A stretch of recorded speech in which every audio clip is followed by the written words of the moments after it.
I woke to someone sitting at my bedside, breathing the same air, not making a sound, just staring. It took me a full minute to realize the face looking back at me was not a stranger's, but mine, at 28, living alone in a narrow townhouse that leaned like a tired person against the row of others. I liked to tell myself I was careful. I worked late at a small design firm, drank too much coffee, and kept my life pared to essentials: a single lamp on the bedside table, a stack of unpaid bills on the kitchen counter, a calendar with one date circled in red. That circled day was the last day of a contract that paid my rent. I liked to stare at it some nights and pretend I could reach forward and slide it to another month. Stress had been a constant, low-key hum for months.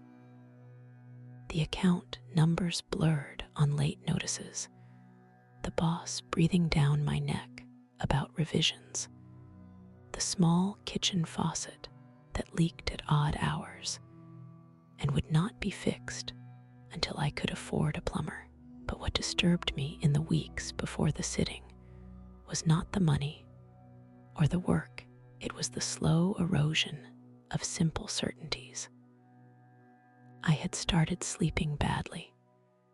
6, sometimes 4, restless hours, broken by long spells of staring at the ceiling, while the house settled and the city hummed outside.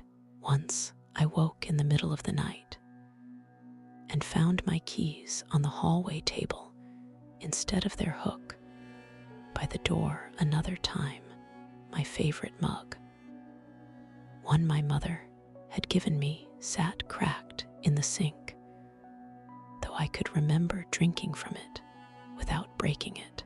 Small things, but they gathered weight when you were already tired. There was a voicemail I couldn't explain, a third eye-scanned recording of breathing, and a whisper so quiet I had to put the phone to my ear twice before I believed it had been there. It arrived 2 nights after I found my keys on the table. I replayed it in the daylight and heard nothing but the heater and a faint road noise at night. It sounded like someone sitting very close. Another small thing, a friend texted that I had been weird at a dinner 2 weeks earlier. Distracted and distant, I had apologized for being tired and chalked it up to stress.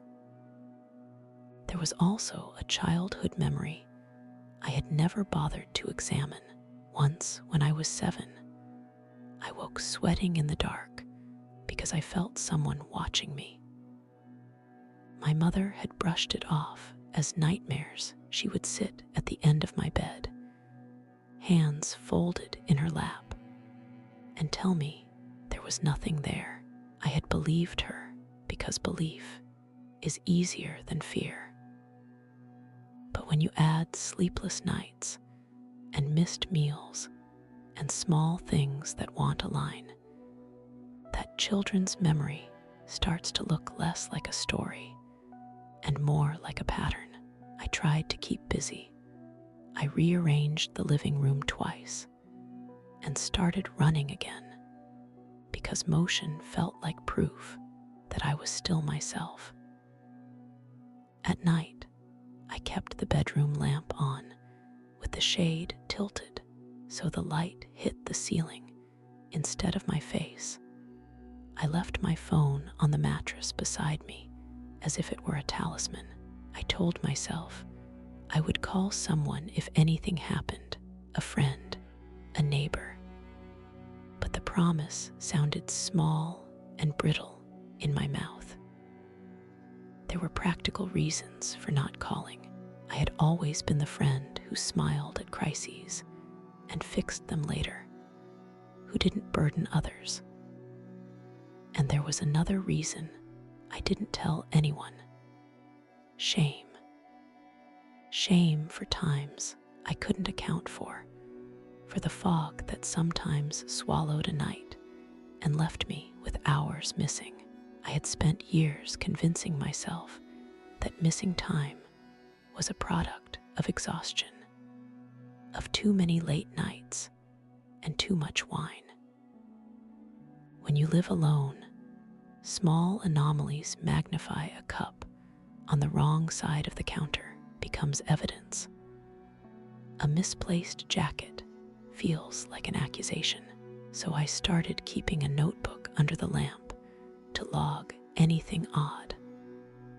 The time I went to bed, the time I woke, any missing items, any voicemail, how I felt.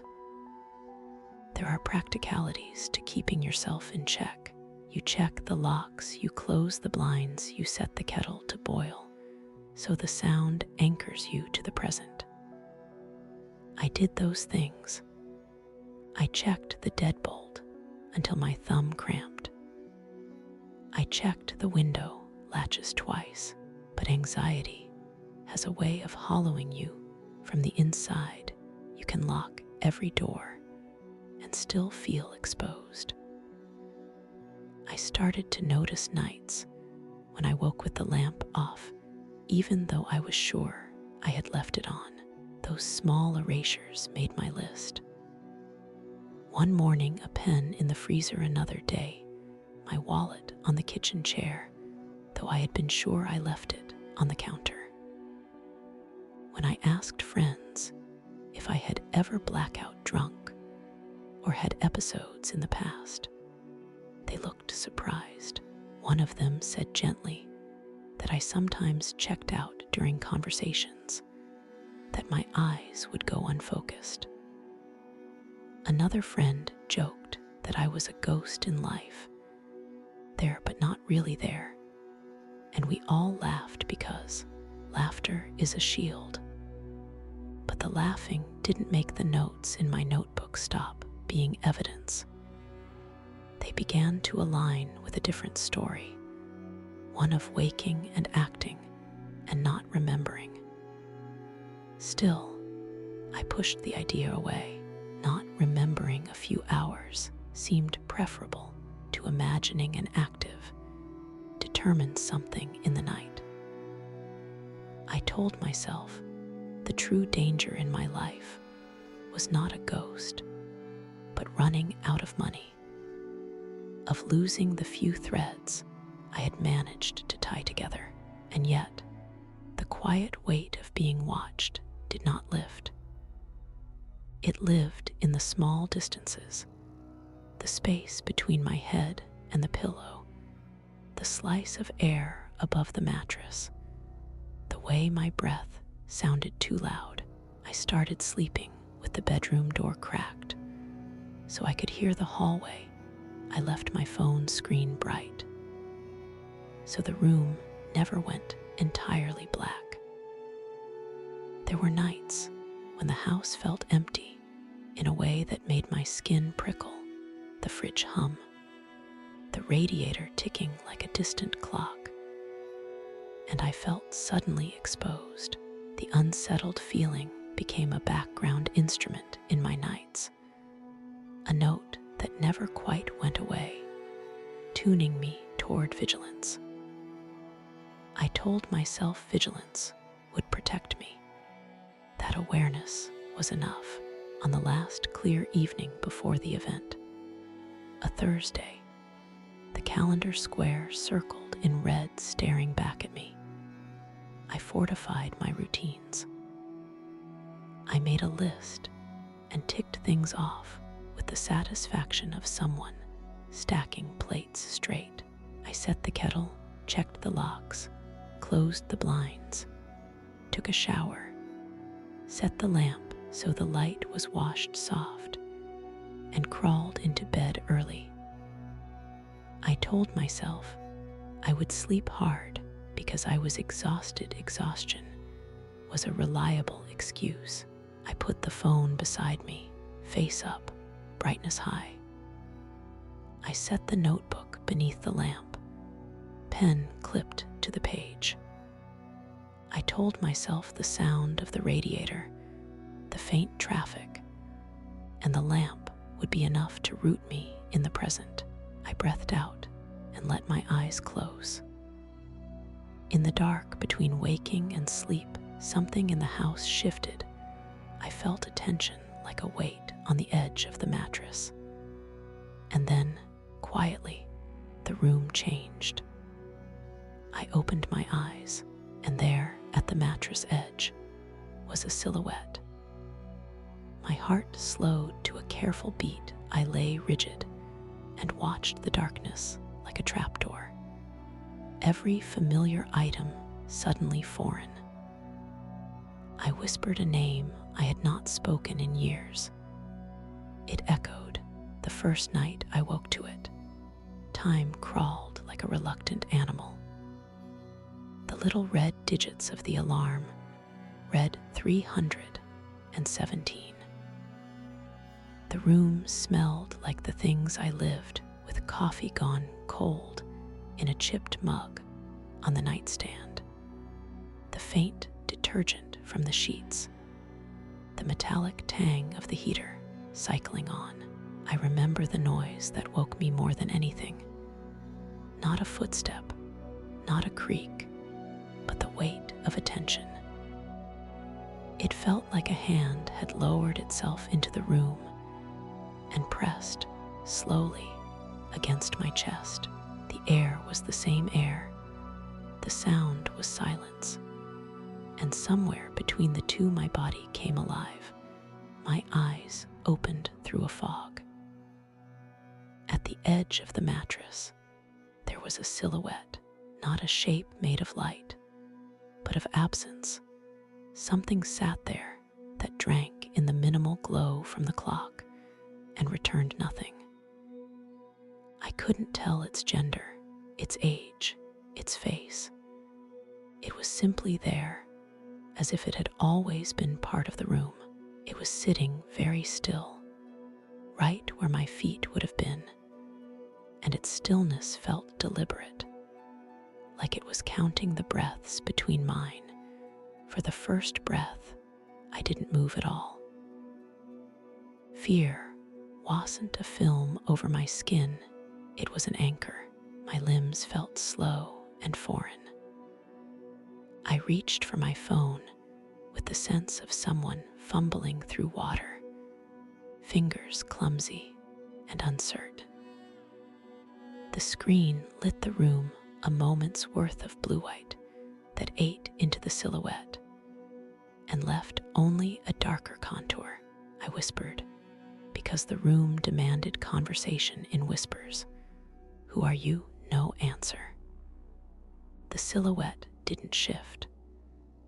The silence was so complete, I could hear the blood at my temples. I fumbled to the edge of the bed, every movement a study in restraint. And then I was standing with the lamp off, and the world a pinprick of brightness from the clock. I crept around the bed, chest tight, expecting to stumble over a person, to have a hand grip my shoulder in the next instant. There was nothing.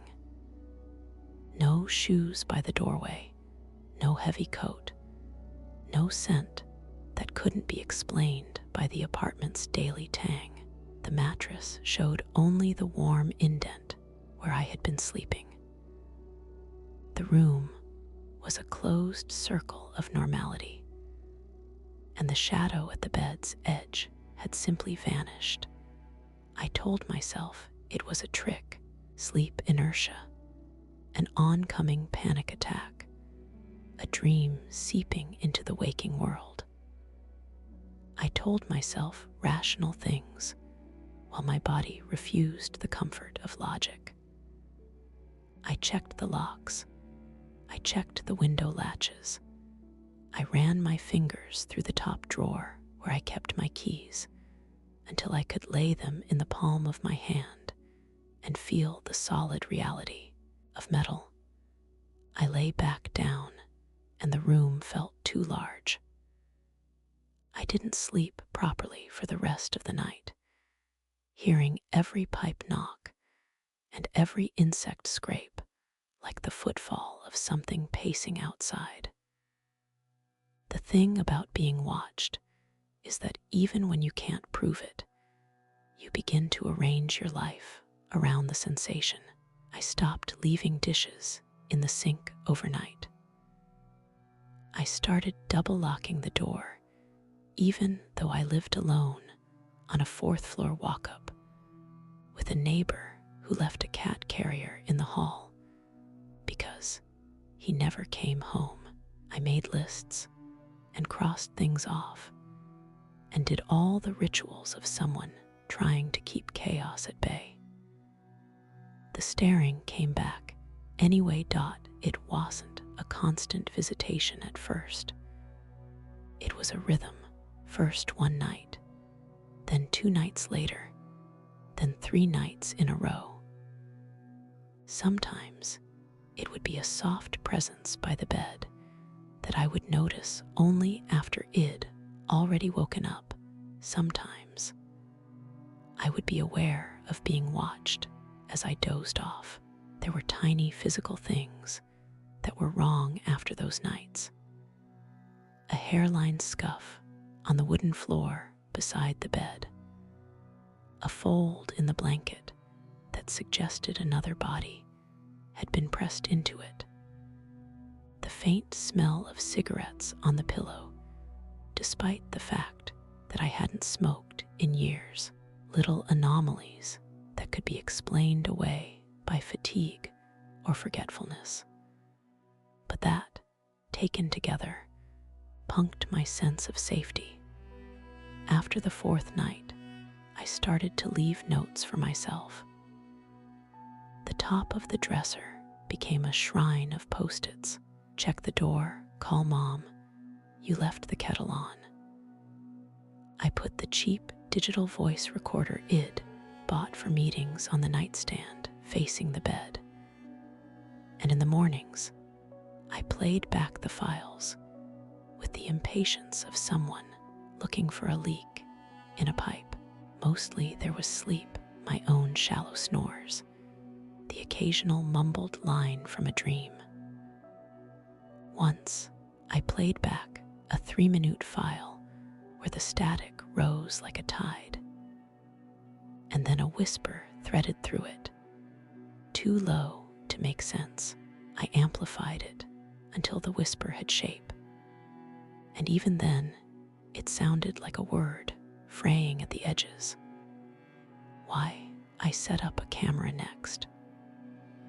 Not a big, dramatic security system, just my old phone balanced on a stack of books, lens angled toward the bed, record light blinking like a lone eye.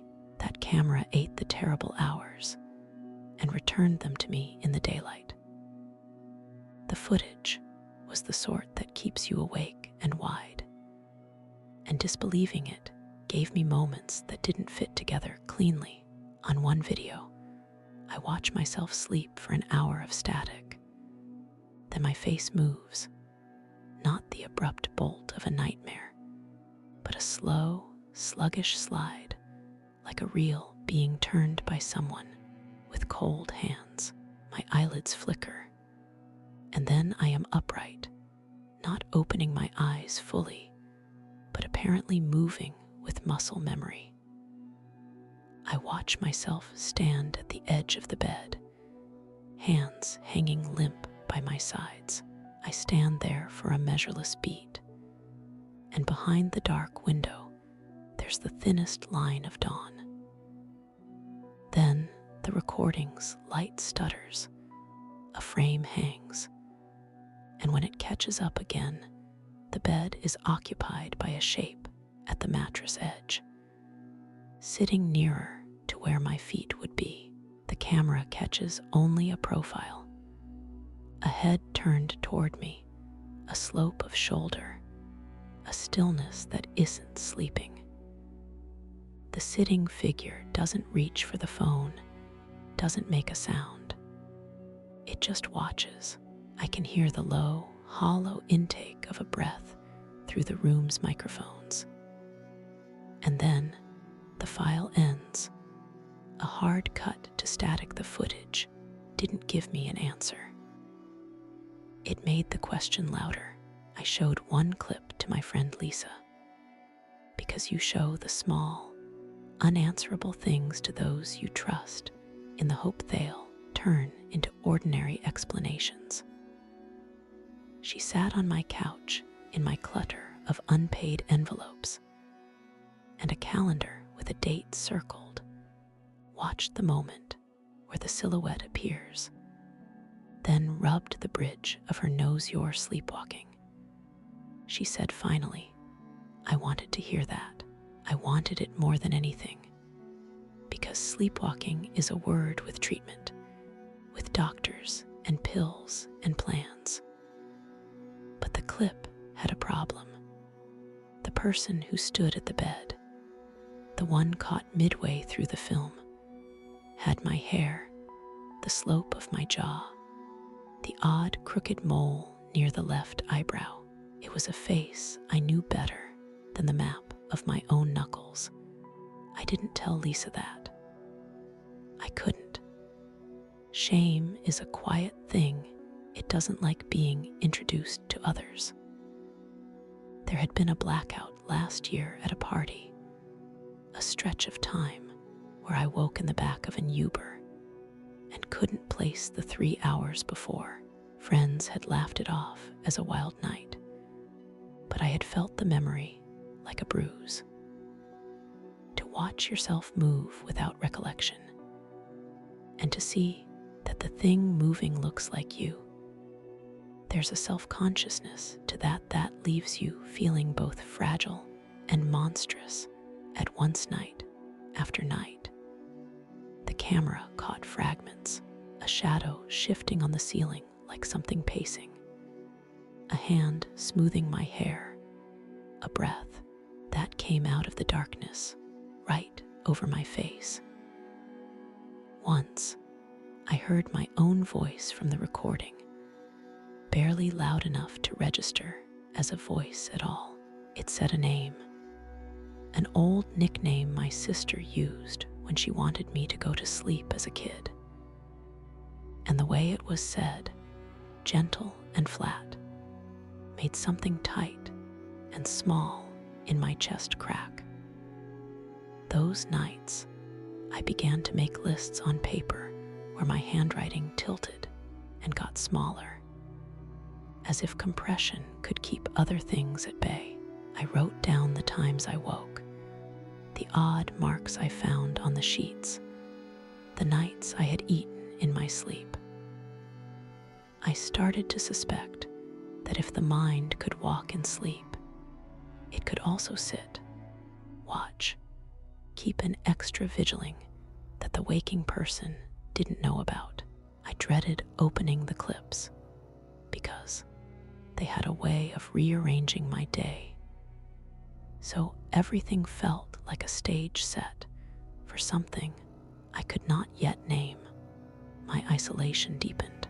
I stopped going out early in the evenings because the later I was in the dark, the more likely I was to be in it when dawn was thin, and the house was a place vague with memory. I didn't tell my mother, I didn't tell my sister. Part of me refused them the knowledge because I didn't want the look on their faces if the truth was worse than what my recorder claimed. Instead, I bought cheap blinds that made the streetlight pools on the floor sharper and more ordinary. I began to speak aloud to myself in the darkness, a ritual, mostly. It's okay. It's just sleep. You can handle this, saying it felt less like comfort and more like a command. I hoped my body would obey one night. After days of the camera showing me blur and sudden silhouettes, I rewound the footage until my eyes stung, palms damp on the mouse, and the air conditioning clicking in the background sounded like a clock ticking down. The file showed me in bed, then me awake and upright, then the sitting figure, and then, in the raw, hot middle of the tape, there was a frame that shouldn't have existed. For the space of a breath, the image doubled, like a reflection in a warped window. There were two people in the room. One was the silhouette I'd seen before, benign in its stillness. The other was me, asleep, chest rising and falling. The camera, which I had fixed on the dresser, gave me a view of both at once. The sitting figure turned its head toward the lens, and the angle caught a fraction of a face I knew. So intimately, it made my stomach drop. It smiled, not cruel, not kind, only recognizably human. And the recording ended in a sudden, impossible silence. I sat there for a very long time, the video looping, and the house doing the chores of night around me, a radiator sighing, a distant car horn. That smile, on a face that could have been mine, lodged in my memory like a splinter. I thought of childhood nights when my mother would come and check my door to make sure I was sleeping. I thought about the small comfort of being watched by a known, loving presence, and how drastically that comfort could unmake itself when the watcher was no longer someone you trusted. The next morning, I found a new bruise on my forearm, pale and circular, like a thumbprint. It wasn't there the night before I'd checked.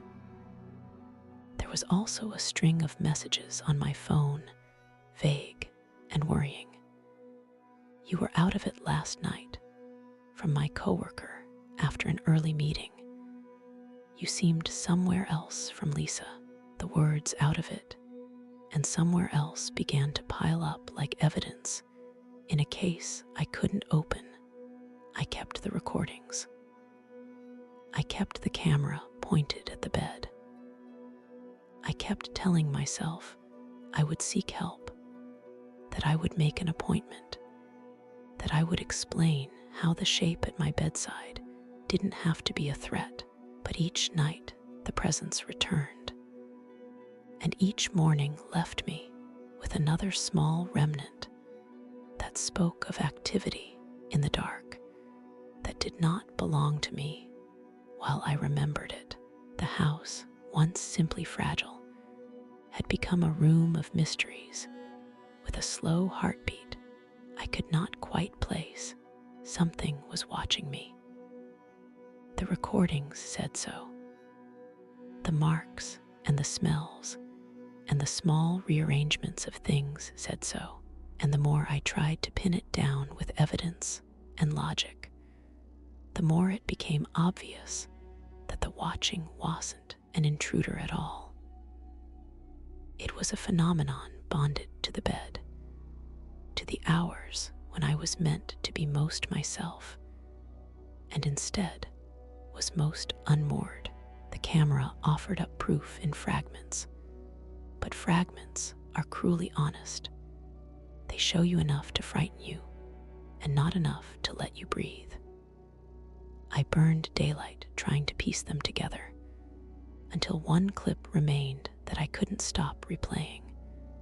The one where the silhouette turns toward the camera, and just for a second, the light catches the curve of its mouth, and it almost smiles, as if it knows something I do not.